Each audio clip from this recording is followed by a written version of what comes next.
bas. Evet. Uydu böyle yiyorsun.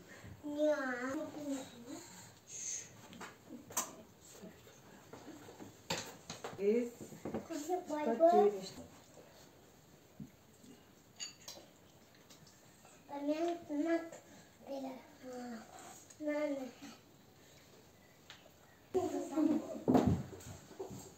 Aldım ve suyu hazır.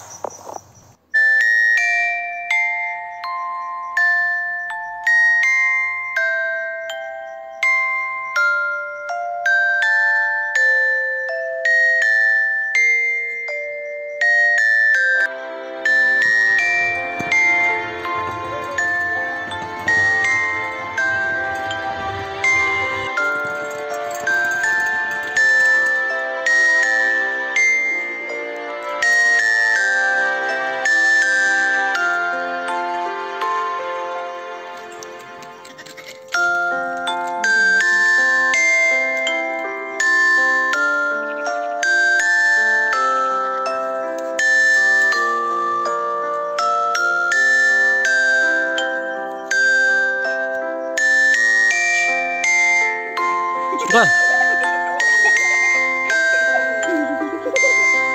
Irmak geldi içine.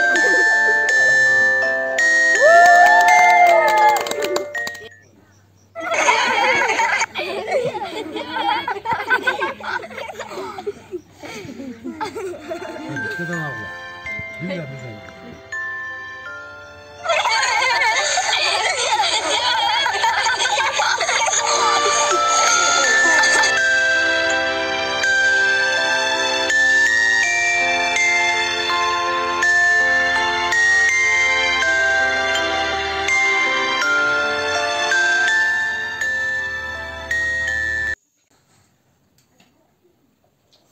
Sizlerce verilen ket.